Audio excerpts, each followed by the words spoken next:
the American dream. Owning a home, a yard for kids, it's what many strive for.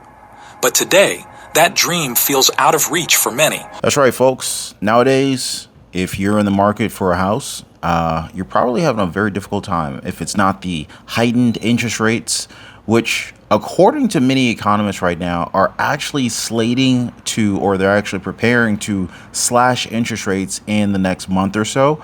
But let's be honest with you guys, the cost of housing is beyond what it has been in the last 5 to 10 years. In fact, we're at the highest level of cost in terms of home ownership that we've ever experienced here in America. And unfortunately, I hate to break it to you guys, but it's only about to get worse. In fact, if Fed Chair Jerome Powell ends up cutting the interest rates, which are expected to happen within the next less than 8 weeks, we could theoretically see home prices start to soar. And to make matters even worse than that, Kamala Harris is actually preparing to make it possible to provide non-American homeowners with up to $25,000 in cash to make it easier for home buyers who are not Americans to be able to buy homes. Now, what do you think is going to happen to the price of homes? If you think it's expensive now, it's not going to get any cheaper. In fact, if home buyers know that everyone all of a sudden has an extra $25,000 to spend, just assume that all home prices are going to go up immediately by $25,000. By the way, guys, if you haven't already, please take a second, hit the like button for the video. I totally appreciate you guys. Don't forget to subscribe to the channel. The middle class, once the backbone of home ownership, is struggling. The cost of living is soaring. Wages are stagnant. The middle class is caught in a squeeze. This isn't just about numbers. It's about real people. Teachers, nurses, firefighters. They're being priced out of the dream. A home isn't just walls and a roof.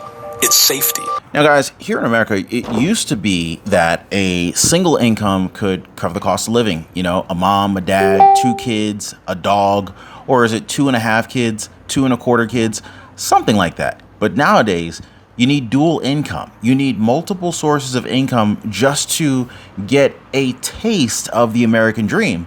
And for many people, the American dream consists of owning a home. And forget about those who are already retired, maybe living off of a pension, a 401k, an IRA. If you don't have an income source that's able to adapt and grow with the growing inflation, you could find yourself homeless, as we've seen a number of people. In fact, millions of people in California are homeless. Look at New York. Look at San Francisco. Look at many parts of Los Angeles. The homeless population, sadly enough, is growing. And it's to a point where if you don't have a alternate means to generate income, a side hustle, a home-based business, a small-based business, a small home-based business of some sort where you can offset the rising costs generated by inflation, good luck remaining housed. Good luck feeling as though the American dream is still within reach. Security, a foundation for families. For generations, owning a home was the norm, a sign of stability. But something has shifted. More and more middle-class families are turning to renting. It's a quiet crisis sweeping across America. They're stuck in a cycle of rent payments with little hope of ever owning a place of their own. The cost of everything is going up: groceries, gas, and especially housing. But wages haven't kept pace. The middle class is being squeezed from all sides. Saving for a down payment? It feels impossible when rent eats up most of your income. The American dream is slipping away, replaced by a harsh reality. This isn't just a problem for individuals. And here's the thing, guys. If anything, it's likely to get worse. Affordable housing will soon become unaffordable. Therefore, I kind of advise, and this is not financial advice, I'm not a financial advisor, taking action now. If you don't take action now, because today's prices, they're going to seem like bargains tomorrow if you wait. Just wait until the Fed takes more decisive action. I honestly think that we will see hysteria due to rampant inflation, guys. I mean, you just can't halfway rip off the Band-Aid. Individuals. It's a crisis impacting our entire nation. When families struggle to afford rent, they cut back on essentials, food, healthcare, education. And speaking of healthcare, Kamala Harris actually wants to get rid of private healthcare insurance. They want you to be fully dependent on the government. In fact, but guys, I know we're talking about here in the United States, but it's not only an American problem. There is literally a worldwide affordability housing crisis, and the cost of living is just continuing to go up across the world. There are many people who are leaving America and going to other parts of the country or going to other parts of the world where the cost of living is lower. But you don't have to look any further than the UK. Look at Australia, look at Canada, all sorts of developing countries. Housing costs are skyrocketing all over the planet, guys. Also, you got private equity firms who are buying up properties, and those companies, I mean, we're talking about the likes of BlackRock, Blackstone, whatever they want to call themselves. They're buying up properties and they're colluding to raise rents to unreasonable levels. The financialization of the housing sector is destroying the middle class. And this is what politicians and lawmakers are not talking about. Why? Because those same institutions are funding them. They're funding their campaigns. They're lobbying to allow them to continue to allow this to take place. So if you don't put yourself and your family in a position so that you don't get wiped out, what do you think is going to happen to you and your family? Or what is likely to happen to you and your family if you're not strategically positioned? In reaction leading to greater inequality and a less stable society. This is the story of the unaffordable dream, and it's time we start paying attention. For decades, home ownership was the cornerstone of the American middle class. It was a symbol of stability, of achieving the dream. But the landscape is shifting. It's drastically shifting, and part of the problem is that the middle class lives on credit. So when mortgages go up, they basically have little to no money to pay. I mean, who do you know who's paying cash for a home nowadays, right?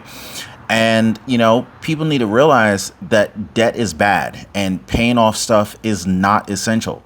You know, sure, of course, life has gotten expensive, but, you know, it's always been expensive. You just got to figure out ways to get through, whether it's starting a business, creating a side hustle, whatever you got to do to get your income up. That's the only way we're going to be able to survive this massive wealth transfer, which is taking place. If you haven't noticed it, it's taking place right now, guys. It definitely pays off to be frugal, to pay off any type of debts that you have. Obviously, fixed income, low interest rate debts are probably some of my least priorities.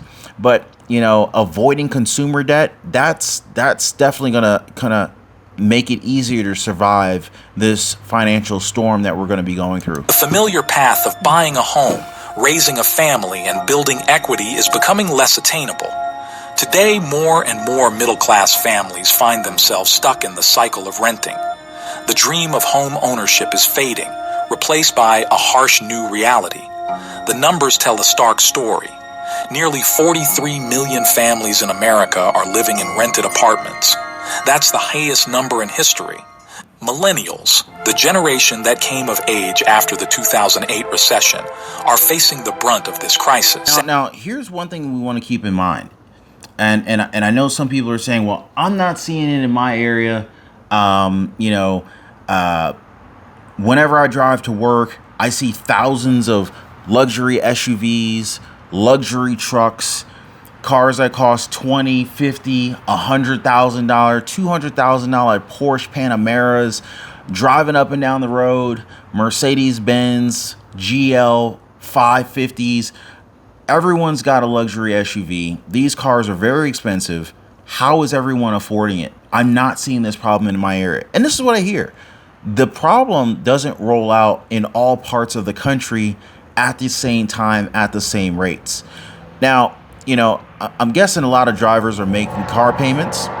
I mean, and depending upon the car, they could have car payments of $300 a month, $1,000 a month, $2,000 a month, depending upon the price of the car, how much their down payment was, the lease terms, the car loan terms. They might actually have $3,000 car payments. And I know some of you guys are thinking to yourself, hey, that is ridiculous. They don't have $3,000 car payments. Well, it really depends on how expensive the car is, how much the household income is of the credit applicant, how much that person's willing to sign their name on the dotted line of the loan contract for, and basically what's the total household income for the buyer. Because here's the thing. If you go out there and buy a Mercedes-Benz GLS 550, that's going to cost you, depending upon the options, anywhere from $130,000, maybe $200,000. So unless you're paying cash for that kind of luxury SUV, chances are you're going to have a pretty steep car payment on that. And at the same time, to me, those look like the folks that are putting themselves at the greatest amount of financial risk. Saddled with student loan debt and stagnant wages, they're delaying major life milestones like marriage and home ownership. They're entering the housing market later, only to find themselves priced out. Now, here's something that a lot of people are not talking about: the scam of colleges, right? So basically, when you go to college, or even before you go to college, they sell you on this idea that if you go to college, you're going to make at least $80,000 a year. If you go to college and get an MBA, you're going to make at least $120,000 a year. Well, first of all, to get an MBA, I think MBAs, which is like a 2-year program after your 4-year degree, that's going to typically cost you anywhere between $100,000 and $250,000 to be able to graduate with an MBA from one of these leading, and even if it's not a leading business university. But here's the thing. There are a number of studies out here that prove that, number one, getting an MBA doesn't guarantee you're going to make more money than someone who didn't have an MBA. Additionally, an MBA doesn't guarantee that you're going to necessarily make $200,000 a year type of income. It doesn't guarantee it. But what was interesting in this particular research study that I had read, it actually indicated that if you were smart enough to apply for an MBA program and actually get accepted, in other words, as long as you're willing to pay for it, they were going to allow you into the program. If you're smart enough to get into the MBA program, then you're smart enough to be able to handle any job that would have required an MBA in terms of the position. So in other words, really doesn't even sound like it's worth it. And here's the thing. There are tons of students. There are tons of people who apply for these MBA programs. They get accepted. They sign up for a student loan. And I know there's been a lot of student loan forgiveness. That's a whole nother story. Just know that your taxes are going to be going up because of that. But there's a lot of people who sign up and enroll in these MBA programs that don't finish. And the real nightmare is signing up for student loans and not graduating, because now you have the worst of all worlds. You have the student loan debt without the credentials to boost your chances for earning a higher income. That is a nightmare. Competition is fierce, and for many, renting is the only option. This isn't just a millennial. By the way, guys, if you haven't already, please take a second, hit the like button for the video. I totally appreciate you guys. Don't forget to subscribe to the channel, and I'm going to see you guys on the next one.